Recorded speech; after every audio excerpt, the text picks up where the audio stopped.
Ignition on है, seat belt लग चुकी है, रियर व्यू मिरर में भी कोई दिखाई नहीं दे रहा है, सीन एकदम क्लियर है। नमस्कार, मैं हूं सुमित अवस्थी और आप मुझे अक्सर एबीपी न्यूज़ पर सुनते हैं। आपसे बात करते हुए, समाचार पढ़ते हुए आप मुझे देखते होंगे, लेकिन अब बात होगी आपसे इस पॉडकास्ट के जरिए भी।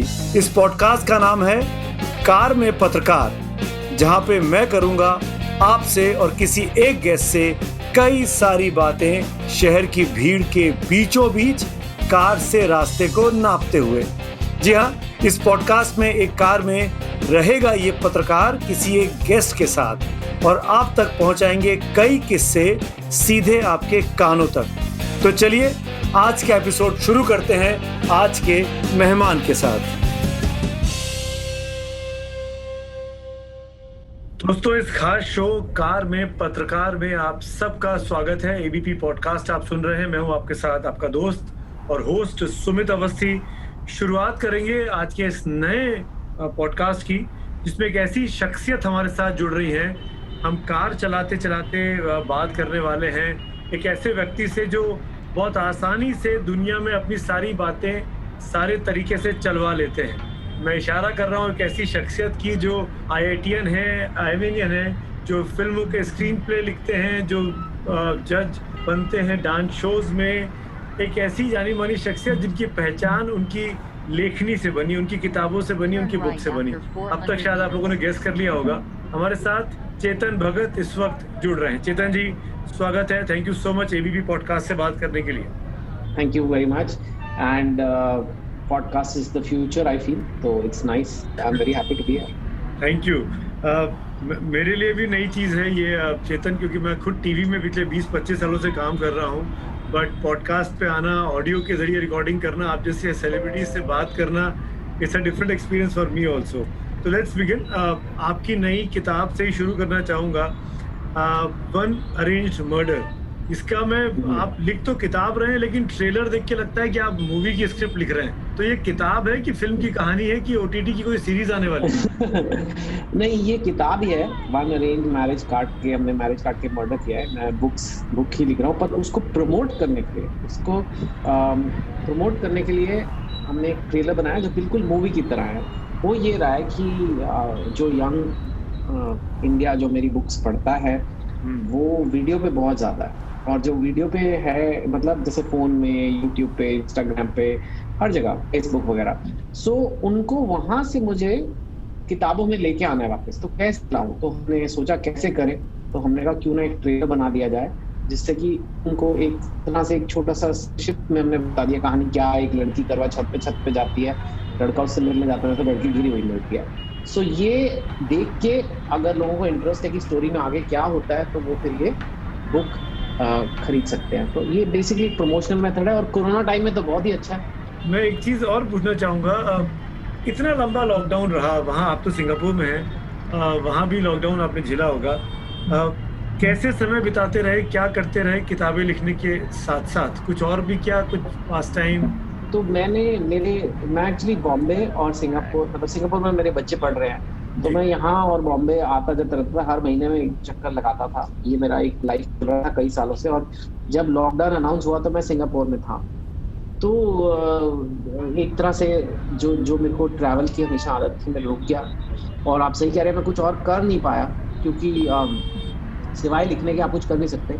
ये जो बुक आ रही है वन अरेंज मर्डर, ये एक्चुअली पहले अप्रैल मई में आ रही थी, और बिकॉज ऑफ लॉकडाउन हमने फिर कहा कि रोक देते हैं अभी, और हमने फिर रोका। तो ये किताब मैं लिख चुका था ऑब्वियसली तब तक। तो मैंने अब एक और किताब लिखी है इस लॉकडाउन में। मतलब मेरी जो अगली बुक है वो भी almost because of the lockdown. Normally release के बाद होता। और उसके अलावा यहाँ पे सिंगापुर में सब कुछ बंद था कुछ महीनों। तो the only thing allowed was कि आप बाहर सैर पे या बेसिकली एक्सरसाइज करने के लिए आप रन पे जा सकते हैं। तो मैं बस भागता था, फिर लिखता था और भागता था। दौड़ भाग जिंदगी की, और वेट कर रहे थे कब खत्म होगा। अब सिंगापुर में एक्चुअली काफी कुछ अनलॉक हो गया, तो यहाँ सब कुछ खुल गया है। तो बस बजाय इसके कि इंडिया ट्रैवल करना इस वक्त मतलब थोड़ा मुश्किल है जी। अदरवाइज तो सब कुछ सिंगापुर लकीली इतना कोविड नहीं है यहाँ पे। आपने आपदा को अवसर में बदला। आपने एक नहीं दो किताबें इस लॉकडाउन में लिख ली। ये तो बहुत अच्छी बात है। अब एक चीज़ पूछना चाहूँगा, ये जो किताब है आपकी वन अरेंज मर्डर, क्या कहीं से किसी तरीके से सुशांत सिंह राजपूत केस से मिलती जुलती है? क्योंकि मैं कहीं पढ़ रहा था कि उससे मिलते जुलती कहानी है चेतन भगत ने लिखी है इस बार। Is it so? नहीं, कहानी सुशांत के लाइक आई सेड ये तो आने वाली थी कि बुक अप्रैल मई में। तो ओनली सिमिलैरिटी इज कि इसमें भी सुसाइड या मर्डर का कंफ्यूजन है। अच्छा। वो अभी बट वो उस लड़की का है जो करवा चौथ के टाइम छत से गिर गई। तो कई लोग कहते हैं कि भाई कैसे गिर गई, किसी ने कहा कि भूख लगी होगी, कमजोरी आ गई और चक्कर आके गिर गई, किसी ने कहा नहीं सुसाइड किया है, किसी ने कहा कि नहीं इसको मारा गया है। तो वो सुसाइड और मर्डर का जो एंगल है वो बाय चांस जो मेरी कहानी में है वही इस वक्त इंडिया भी उसमें बहुत उलझा हुआ है काफी देर से। मुझे नहीं पता था कि सुशांत की डेथ तो जून में हुई है और सितंबर में भी बुक आ रही है मेरी, तो तब तक मुझे नहीं पता था एक केस इतना चलेगा और अभी भी गर्म है। तो I don't know, so that's the only similarity. But जी नहीं ना मेरा कोई इंटेंशन है कि मैं उस केस से अपनी बुक बेचने की कोशिश करूं, तो इसलिए मैं बड़ी क्लियरली कह रहा हूँ वो उससे नहीं है। उससे नहीं। लकीली मुझे जरूरत पड़ती नहीं है किसी ऐसे काम करने की, जब कई चैनल्स कर रहे हैं अपनी दुकान चला रहे हैं इस केस के ऊपर, पर मुझे नहीं जरूरत। लेकिन एक चीज मैं आपसे जरूर पूछूंगा चेतन, आप बॉलीवुड से जुड़े भी हैं, डायरेक्टली भी और इनडायरेक्टली भी। इस बात की लेकर बहुत बहस इस वक्त चल रही है कि नेपोटिज्म है, गैंगिज्म है बॉलीवुड।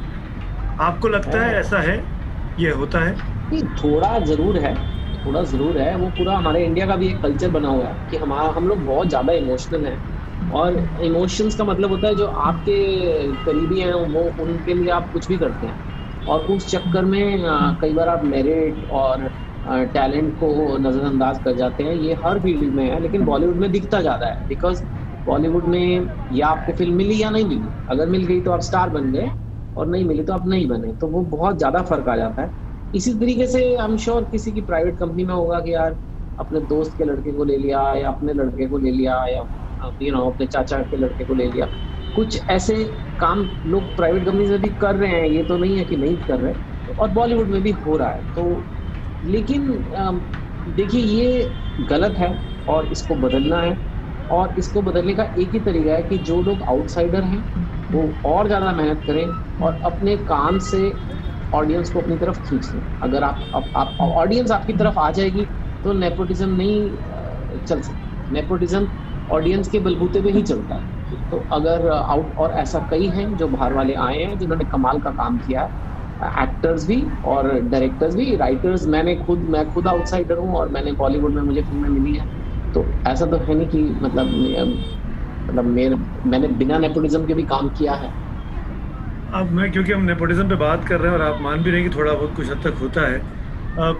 सुशांत सिंह राजपूत के केस में कई पोचे से सुशांत सिंह राजपूत की शुरुआत होती है, बॉलीवुड में आते हैं। आपने 9-10 साल के करियर में बहुत अलग अलग रोल्स सुशांत सिंह राजपूत करते हैं। वो फिल्म भी आपकी किताब पे थी, कई पोचे, 3 mistakes of my life, if I remember correctly. तो आप मिले थे सुशांत सिंह राजपूत से, आपकी मुलाकात हुई इस दौरान कभी? कई बार हुई। जब उनकी कास्टिंग हुई तब हुई, बिना शूटिंग से पहले, फिर शूटिंग के टाइम हुई, फिर फिल्म रिलीज के बाद हुई। थोड़ी बहुत दोस्ती भी थी। एक बार मेरे बर्थडे पे वो मेरे घर भी आए थे 2017 में। तो जब आपको पता लगा कि उनकी सुसाइड है, फिर पता लगा कि वो सुसाइड और मर्डर में अभी इन्वेस्टिगेशन चल रहा है, तो आपको क्या लगता है, क्या सुशांत जैसा व्यक्ति जो इतना फिट रहते थे, जो कि मतलब मॉडल थे यूथ आज के यंगस्टर्स के लिए, वो सुसाइड जैसा स्टेप उठा सकते थे? अब देखिए इन्वेस्टिगेशन की बात है तो आप हर पॉसिबिलिटी को आपको रखना होता है। आप अपना जैसे क्योंकि मैं लिखता भी हूँ, मर्डर हिस्ट्रीज लिख रहा हूँ आजकल, तो काफी सारे रियल केसेस में मैं स्टडी करता हूँ। तो अच्छी इन्वेस्टिगेशन का एक पहला स्टेप है कि आप मन ना बनाए पहले किसी भी चीज का, कुछ भी हो सकता है। तो लेकिन सुशांत के जो इतने सारे सुराग आ रहे हैं और इतनी सारी चीजें आ रही है कि कुछ गड़बड़ तो है, कहीं ना कहीं लग रहा है कुछ गड़बड़ है, पर वो एग्जैक्टली क्या है वो बताना मुश्किल है, क्योंकि इतने सारे लोग उनके आसपास घूम रहे थे और मुझे लगता नहीं वो कंपनी इतनी अच्छी थी। दवाइयों के प्रिस्क्रिप्शन आए हैं, तो ये भी हो सकता है कि कोई मेंटल हेल्थ इश्यूज हो और फिर भी फाउल प्ले हुआ, ये भी हो सकता है। हो सकता है डिप्रेशन भी हो, फिर भी किसी ने कुछ गलत किया हो उनके साथ, वो दोनों चीजें पॉसिबल है। सो आई थिंक इस वक्त इतनी इंडिया की सबसे बड़ी एजेंसी उस पर लगी हुई हैं, तो बड़े मतलब मेरे को आई एम वेरी श्योर कि अब ये केस जहाँ तक जस्टिस का सवाल है, जस्टिस मिल जाएगी। लाइफ का आई थिंक बहुत बड़ा करियर रिस्क मेरी फिल्म कायपोचे के साथ लिया था, क्योंकि वो फिल्म आसान नहीं थी करना। गोधरा राइट्स वगैरह के बारे में वो पिक्चर थी, typical romantic hero launch film नहीं थी, तो उसने फिर भी वो फिल्म की एंड बहुत मतलब मेरी कहानी में विश्वास रखा। तो आई रियली लाइक हिम, तो सबको पता है बात। लेकिन I also like India, what that means is कि आप 3 महीने तक रोज रात को वही केस डिस्कस कर रहे हो जो बड़ी बड़ी एजेंसीज ऑलरेडी देख रही हैं, और हमारी जीडीपी इतनी गिर रही है, हमारे कोरोना केस बढ़ रहे हैं, चाइना बॉर्डर पे है, और इन सब मुद्दों को हम कम इम्पोर्टेंस दे रहे हैं, और एक केस को भाई जस्टिस के नाम पे सॉल्व करने में लगे। मेरे को नहीं लगता ये भी यूथ के लिए ठीक है। आई थिंक अब एजेंसीज आ गई हैं, वो करेंगी। या तो आप बोलो कि मैं हम इन एजेंसीज में विश्वास नहीं रखते, हम रात को 9 बजे टीवी पे ये केस सॉल्व करेंगे। तो पर ये फिर आपने इतनी शोर क्यों मचाया है? आप मेरे को बताओ, ये जो इतनी टॉप की एजेंसी हैं वो क्या अब नहीं करेंगी काम, या तीनों की तीनों बायस्ड हैं? ऐसा तो नहीं हो सकता। सो अभी वो करेंगी काम। अब लेकिन जिस देश का जीडीपी 24% गिर गया हो, जिस देश में 2 करोड़ से ऊपर नौकरियां चली गई हो, वो हमें अब मिलके उनको अब एक और लॉकडाउन करना चाहिए या नहीं करना चाहिए? हमें बाकी चीजें खोल देनी चाहिए या नहीं खोल देनी चाहिए? हमें एग्जाम्स करने चाहिए या नहीं करने चाहिए? हम कॉलेजेस का क्या करें? ये सब नहीं हमने डिस्कस करना। मतलब आई एग्री कि सुशांत बहुत इंपॉर्टेंट थे मेरे लिए, तो पर्सनली मैं जानता था, लेकिन देश भी तो इम्पोर्टेंट है। तो I think somewhere down the line 3 महीने के बाद अब हमें एजेंसीज को अपना काम करने देना चाहिए। कोई अपडेट हो जरूर बताएं, लोग मतलब मीडिया को शेयर करना चाहिए। कोई एक चीज चेतन सर मैं आपसे पूछना चाहूंगा कि कंट्रोवर्सीज आपके साथ नहीं छोड़ती हैं। आपके कई सारे ट्वीट्स ने कंट्रोवर्सीज कह लीजिए, बवाल कह लीजिए, पैदा किए हैं। आपको कभी ऐसा लगा कि कोई ट्वीट करके कि यार ये क्या लिख दिया मैंने, लिखने के बाद जब कंट्रोवर्सी हो गई, ये नहीं लिखना चाहिए था? कई बार एक बार नहीं। देखिए, एक कुछ हद तक मैं कोशिश करता हूँ कि अभी ना हो कंट्रोवर्सी। ऑनेस्टली मैं आपको बता रहा हूँ, अब मेरा यही चेष्टा यही रहती है कि कंट्रोवर्सी ना हो। और लेकिन एक एज एक लेखक होते हुए और काफी पॉपुलर लेखक होते हुए जो अखबारों में भी लिखता है, ना सिर्फ कहानियां बट देश के मुद्दों पे भी अपनी राय देता है, तो वो कभी पॉलिटिक्स के बारे में, कभी इकोनॉमी के बारे में, तो कोई ना कोई तो होगा जिसको मेरी बात पसंद नहीं आएगी। तो एकदम कंट्रोवर्सी जीरो होना भी पॉसिबल नहीं है ही नहीं पॉसिबल। अच्छा, तो एक चीज और बताइए, आप शशि थरूर साहब के फैन हैं? या आई मीन एक सीनियर राइटर है। देखिए, शशि थरूर की पर्सनालिटी में 2 चीजें हैं, एक वो लेखक है और काफी प्रसिद्ध लेखक है और मेरे से सीनियर लेखक है, और दूसरा वो कांग्रेस के एमपी हैं। तो उसमें मेरे को उसमें कोई फैंडम नहीं है। उनकी पॉलिटिक्स है और किसी पॉलिटिशियन का फैन नहीं होना चाहिए। लेकिन as a writer definitely I admire him. अभी रिसेंटली ट्विटर पे हुआ और मैंने भी मस्ती में उन्हें मेरा एक कॉलम पसंद आया, यही इकोनॉमी पे ही था, जो सब बातें अपने आज की वो थोड़ी बहुत बातें उसमें भी थी, और उनको अच्छा लगा कि तो मैंने कहा कि सर आपको अच्छा लगा, आप पब्लिकली ट्विटर पे कह रहे हो, लेकिन मैंने कहा 2-4 अगर बड़े बड़े अंग्रेजी के शब्द, क्योंकि मैं बड़ी सिंपल इंग्लिश में लिखता हूँ, मैं सिंपल इंग्लिश से समझता हूँ, पर ऐसे कहते हैं ना कि बड़े बड़े शब्द में तारीफ हुई है। मैंने कहा सर जरा बड़े शब्दों में तारीफ करो, तो उन्होंने फिर ऐसे मतलब हाथी साइड शब्दों में तारीफ की कि अब तक मेरे को समझ नहीं आया है कि क्या है उस तारीफ में, लेकिन वो तारीफ वायरल हो गई और मेरे को कितने लोगों ने बाप रे कहा कि वाह ये क्या है भाई, पर समझ किसी को नहीं आया, पर सबको मजे आ रहे हैं। तो उसको आपने लेमिनेट कराया कि नहीं कराया उस ट्वीट को? अभी मैं करा रहा हूँ, फ्रेम कराऊंगा, लैमिनेट ही नहीं, मैं प्रिंट करा के फ्रेम करा के लगाऊंगा। सी आई बिलीव इन सिंप्लिसिटी। मेरे को लगता है कि मेरा काम मासेस तक पहुंचना है, ज्यादा से ज्यादा लोग पढ़े, तो जितना सिंपल हो सके मैं उतनी इंग्लिश लिखता हूँ। अभी आप ये ट्रेलर की भी बात कर रहे थे, वन अरेंज मर्डर का हमने ट्रेलर ऐसा बनाया है, इसीलिए बनाया था कि जो कभी बुक नहीं पढ़ता वो भी बुक उठा ले। और शशि थरूर जी जाने जाते हैं अपनी हैवी वोकैबुलरी के लिए, तो मैंने कहा ये बड़ा अच्छा कॉम्बिनेशन होगा, थोड़ी मस्ती होगी ट्विटर पे, और हुई भी। आपने 2 स्टेट्स लिखी थी, आई थिंक वो आपकी ऑटोबायोग्राफी ज्यादा थी, एम आई राइट? नहीं, मतलब मेरी लाइफ पे बेस्ड है, एकदम तो नहीं, मतलब ऐसे गाने तो नहीं गाए हमने कॉलेज में बैठ के, तो But it is based on my life because my wife is Tamilian and I am Punjabi and I went to IIM Ahmedabad और वो उसी बारे में स्टोरी है. तो yes, definitely it's based. But काफी उसमें मतलब as a fiction ही हमने किताब को निकाला है और fiction ही उसे बोलते हैं because उसमें काफी चीजें हमने मसाले के लिए डाली भी. आपकी फेवरेट किताब जो आपने ना लिखी है? I don't know. Any of I think Devdas. Okay, Devdas. Okay. Classic. 100 years later also it is there. And I think so many adaptations. And yeah, it's a classic. But popular. Popular classic. Okay. आपका favorite song? अरे यार इतने सारे गाने हैं. मैं I right now I listen to a lot of Punjabi music because I go to the gym and without Punjabi music मेरा mood नहीं बनता है. So for me it is very motivating. So right now, you know, this is the song Sakhiyan by Maninder Bhuttar. That's very nice. आपका favourite शहर? शहर बहुत सारे अच्छे हैं दुनिया में, लेकिन मुंबई आई वुड से. अगर मैं बोलूँ इंजीनियरिंग तो आप कैसे डिस्क्राइब करेंगे? बिकॉज आप इंजीनियर भी रहे. One word.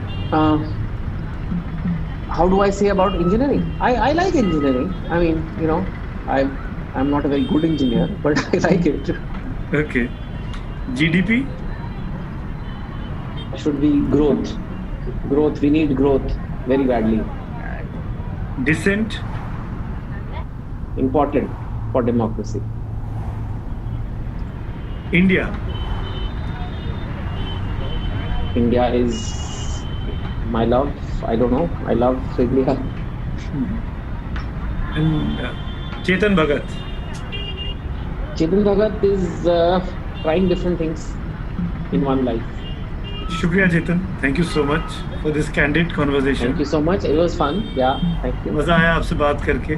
बहुत अच्छा हमारा सफ़र कटा. मैं उम्मीद करता हूँ जो ये लोग पॉडकास्ट सुन रहे हैं सब इस पॉडकास्ट पे एंजॉय कर रहे होंगे आपकी बात. Thank you so much Chetan. You have arrived at your destination.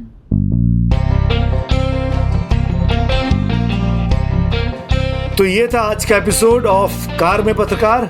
वापस आऊंगा आपसे बात करने किसी और फेमस चेहरे की आवाज के साथ. तब तक जिंदगी में खुश रहिए और सुनते रहिए एबीपी पॉडकास्ट. Bye bye.